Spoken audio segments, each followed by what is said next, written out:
شہر ستم گرا میں سہارا ہے تیرا نام،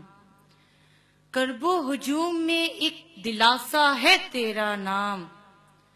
گزرے سماعتوں سے تو مہکے حریم جان،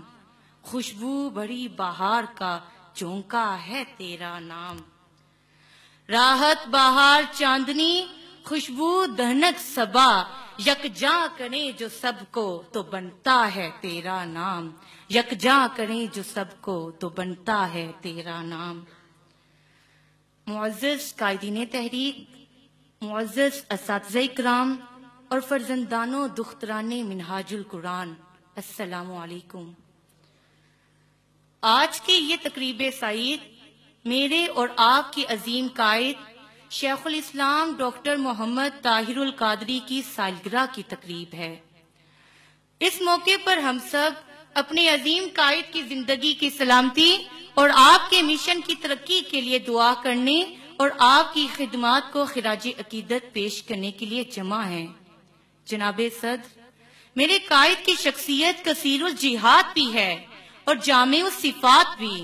مگر اس مختصر وقت کے لیے میں اپنے قائد کو جس عنوان سے خراج عقیدت پیش کرنا چاہوں گی اس کا عنوان یہ ہے: میرا قائد ہمہ جہد شخصیت۔ جناب صدر، ابتدائے افری نشر سے لے کر آج تک رب ذوالجلال کی یہ سنت رہی ہے کہ جب بھی انسانیت زیادہ حق سے بھٹکنے لگتی ہے تو اسے صراط مستقیم پر گامزن کرنے کے لیے قادر مطلق شخصیات مبعوث فرماتا ہے۔ یہ نفوس قدسیہ ہر دور میں ملت کی رشد و ہدایت اور باطل نظریات کی سرکوبی کرتے رہے۔ جب بھی کسی دور میں باطل نے سر اٹھایا، اسے کچلنے کے لیے پروردگار عالم نے مردان کاملین کو بھیجا۔ علامہ حق و باطل کی سی آویزش، نیکی و بدی کی ٹکر اور خیر و شر کی جنگ کو بیان کرتے ہوئے یوں فرماتا ہے: ستیزہ کار رہا ہے ازل سے تا امروز، چراغ مصطفی سے شرارے بولہبی۔ جناب صدر، یہ چراغ مصطفی کبھی یزید کے ظلم و جبر کے سامنے امام حسین بن کر چمکتا رہا، کبھی یہ چراغ امام اعظم بن کر، کبھی امام احمد بن حنبل بن کر ملت کو روشنی دیتا رہا، کبھی یہ چراغ امام غزالی اور رازی بن کر، کبھی مجدد الثانی بن کر، کبھی امام جلال الدین سیوطی بن کر، کبھی شاہ ولی اللہ بن کر، کبھی اعلیٰ حضرت امام احمد رضا اور علامہ اقبال بن کر باطل کی ظلمتوں کو کافور کرتا رہا۔ حاضرین مکرم، جب 20ویں صدی عیسوی کا نصف آخر آیا تو امت مسلمہ علمی، فکری، اخلاقی اور روحانی زوال کا شکار ہو کر بے یقینی اور مایوسی کی اتھاہ گہرائیوں میں جا پڑی۔ اسلام دشمن طاقتیں اسلام اور اہل اسلام کے خلاف سازشیں کرنے لگیں۔ ان حالات میں رب محمد نے امت محمد پر کرم کرتے ہوئے ملت کو ایک ایسا وجود مسعود عطا کیا جو اپنے وقت کا مجدد بھی ہے اور مجتہد بھی، وہ مفکر بھی ہے اور مفسر بھی، وہ محدث بھی ہے اور مصلح بھی، وہ ملت کا نباز بھی ہے اور طبیب بھی، اس کی نظر ماضی پر بھی ہے اور مستقبل پر بھی، وہ دور حاضر کا راضی بھی ہے اور غزالی بھی، وہ بہکیے وقت بھی ہے اور عصر حاضر کا رومی بھی، وہ اپنے علم میں یگانہ روزگار بھی ہے اور میدان خطابت کا شہسوار بھی۔ اسی لیے مجھے کہنے دیجئے، علم و عرفان کا پیکر ہے ہمارا قائد، عاشق ساقیے کوثر ہے ہمارا قائد، اپنے مردوں کے فسانے نہ سناؤ ہم کو، ہے کوئی ایسی قیادت تو دکھاؤ ہم کو، ہے کوئی ایسی قیادت تو دکھاؤ ہم کو۔ جناب صدر، خالق کائنات نے ہمارے قائد کو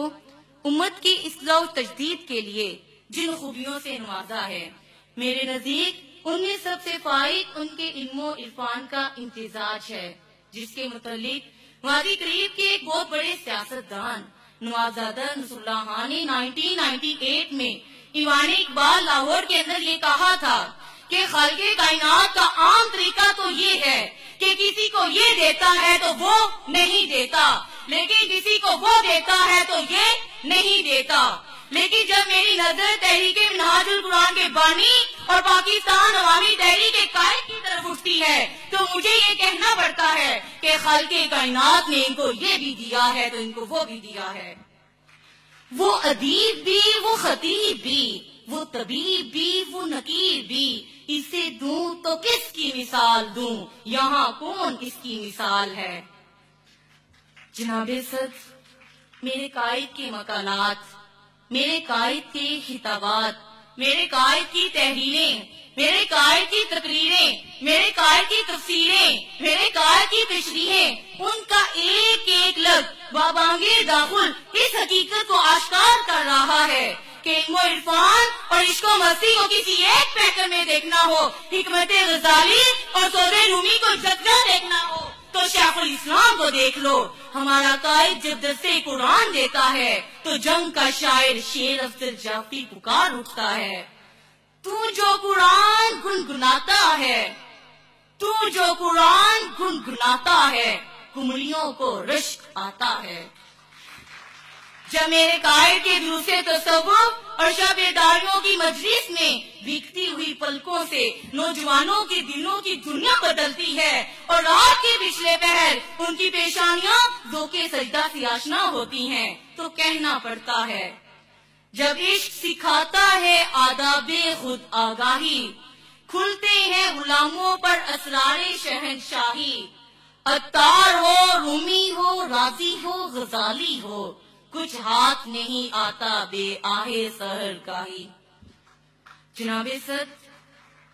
میرے قائد کی ان کو دیکھنا ہو تو ڈنمارک کے چرچ میں عالم عیسائیت کے بڑے بڑے پادریوں سے ہونے والے اس مناظر کو دیکھو جہاں میرے قائد کے دلائل کے سامنے نامور پادری مبہوت و ساکت ہو گئے اور قائد نے دی اذانیں کبھی یورپ کے کلیساؤں میں، کبھی افریقہ کے تپتے ہوئے صحراؤں میں کی یاد تازہ کر دی. میرے قائد کے استدلال کو دیکھنا ہو تو 1986 میں وفاقی شرعی عدالت کے اس کیس کو دیکھیں جس میں محمد عربی کے غلام امام اعظم و امام علی کے پیروکار نے 14 گھنٹے دلائل دے کر عدالت میں یہ ثابت کر دیا کہ گستاخ رسول واجب القتل ہے، واجب القتل ہے. جناب صدر،